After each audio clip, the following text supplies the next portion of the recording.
Ketika kita masih berdepan pandemik COVID-19, ketika itu jugalah pelbagai pihak cuba berusaha untuk meringankan beban antara satu sama lain. Pandemik ini mengajar kita konsep tolong-menolong, meringankan beban tidak kira dalam aspek apa sekalipun. Di Sabah, pihak swasta antara yang membantu petugas barisan hadapan dengan menjumang kelengkapan pelindungan dari PPE. Kita dapatkan perincian bersama Anisia Dulus.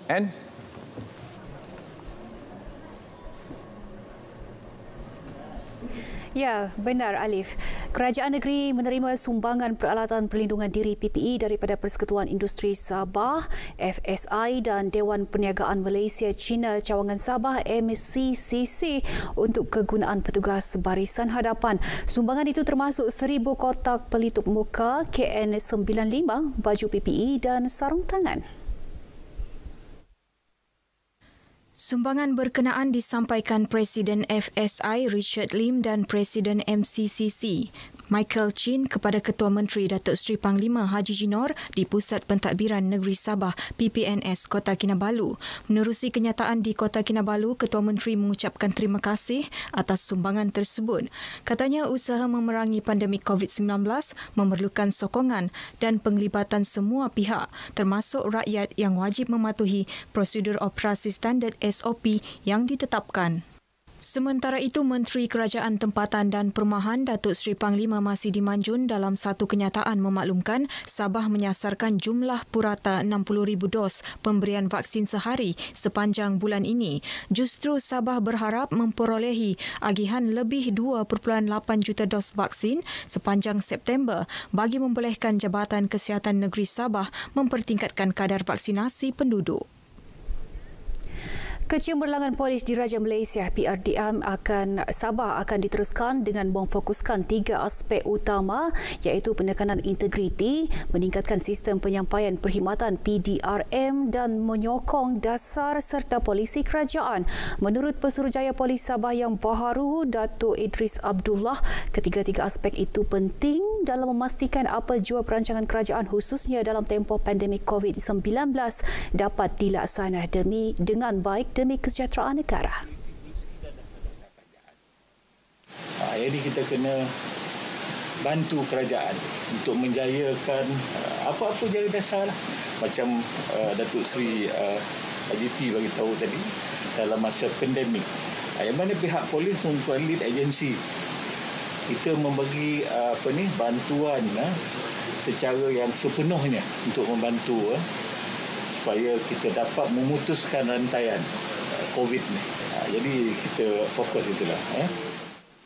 Beliau memberitahu sidang media selepas Majlis Serah dan Terima Tugas Jawatan Pesuruhjaya Polis Sabah di Ibu Pejabat Polis Kontingen Sabah, Kota Kinabalu. Dalam majlis ini, Datuk Hazani Ghazali yang dilantik Pengarah Jabatan Keselamatan Dalam Negeri dan Ketenteraman Awam Bukit Aman berkuat kuasa Isnin depan menyerahkan tugas kepada Pesuruhjaya Polis Sabah yang baharu Datuk Idris sambil disaksikan Ketua Polis Negara Datuk Seri Akril Sani Abdullah Sani. Turut disempurnakan Majlis Serah Terima Tugas Pengerusi Perkep Kontingen Sabah antara Datin Fazia Abdul Hamid dengan Pengerusi Perkep baharu Datin Suraya Zainal sambil disaksikan Pengerusi Perkep Malaysia Datin Sri Insinyur Zaitun Muhammad Isa. Masjid Baitul Rahman Jabatan Pengangkutan Jalan JPJ Sabah di Pinampang akan dibuka secara rasmi esok. Majlis Perasmian masjid berkenaan dijangka disempurnakan yang di-Pertuan Negeri Tun Dr. Johar Datuk Mahiruddin. Timbalan Pengarah JPJ Negeri, Dato' Abdul Rahman Muhammad Zakaria berkata, peruntukan pembinaan masjid tersebut hasil sumbangan orang ramai. Masjid JPJ Negeri Sabah, Masjid Baitul Rahman pada hari Jumaat ini bersamaan dengan 3 September mengadakan solat Jumaat di situ. Masjid itu dibuat pada tahun 2020 dan telah siap dibina pada pukul Ogos yang baru ni. Beliau berkata demikian kepada media selepas melakukan kunjungan hormat terhadap Tun Dr. Johar di Istana Negeri Kota Kinabalu. Kunjungan bertujuan menjemput Yang di-Pertua Negeri merasmikan Masjid Baitul Rahman, seterusnya menunaikan solat Jumaat di masjid tersebut. Menurut Dato' Abdul Rahman, masjid berkenaan dibuka untuk kemudahan umat Islam, khususnya yang berurusan dengan jabatan tersebut.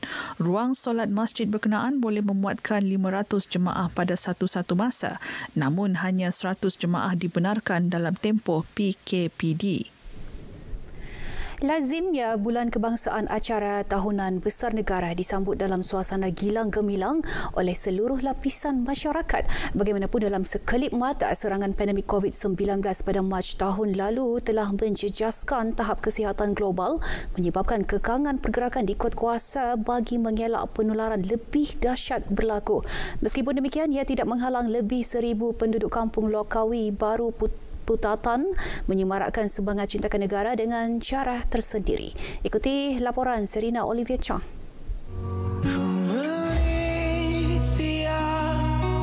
Bersempena sambutan Bulan Kebangsaan, kampung ini mengadakan pertandingan rumah patriotik.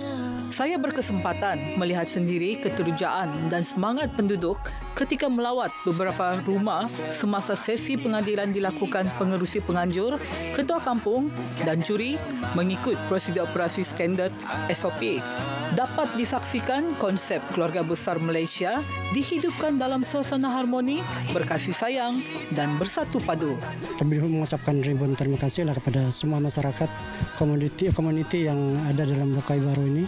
SOP dia setakat ini tidak ada yang melanggar SOP yang kita tetapkan. Karena sebagai ketua kampung saya juga memantau segi penularan kita punya COVID-19 ini. Kita fikirkan macam mana kaedah untuk mengadakan sambutan ini tanpa mengundang orang ramai berkumpul dalam satu tempat. Jadi timbul idea kami, kita mengadakan pertandingan rumah patriotik. Jadi dia berlainan konsep dia. Juri yang kita lantik akan melawat ke rumah-rumah tersebut. Jadi dengan kaedah ini barangkali masyarakat menyambut Hari Kebangsaan tetap meriah, tetapi tidak berkumpul di suatu tempat.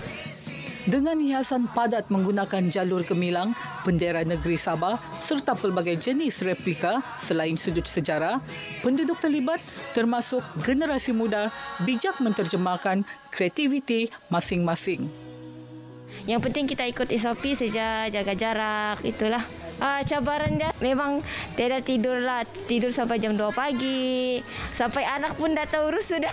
Dengan semangat Fitri semua ini, semua saya mengharapkan kepada warga negara Malaysia bersemangat menyambut sempena Hari Kebangsaan ini.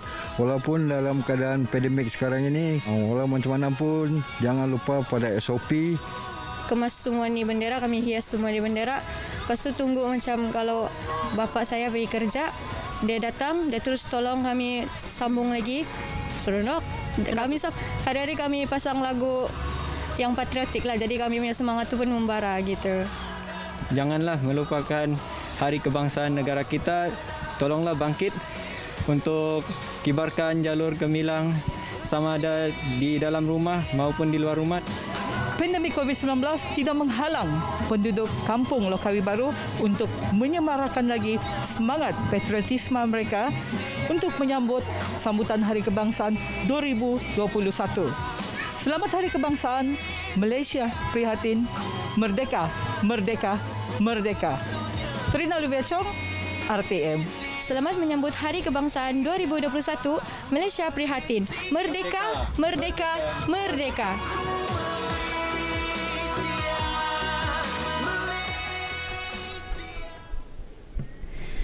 Satu gempa bumi lemah bermagnitud 3.2 pada skala Richter dikesan berlaku di Semporna pada 1.45 tengah hari tadi.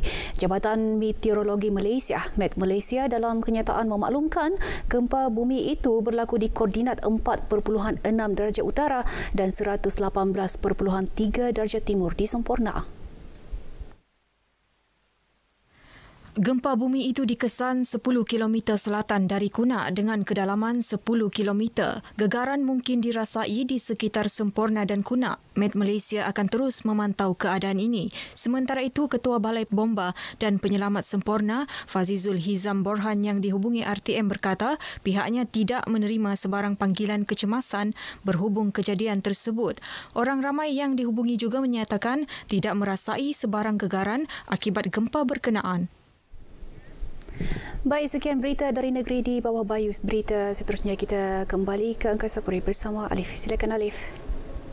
Baik Anisha, terima kasih.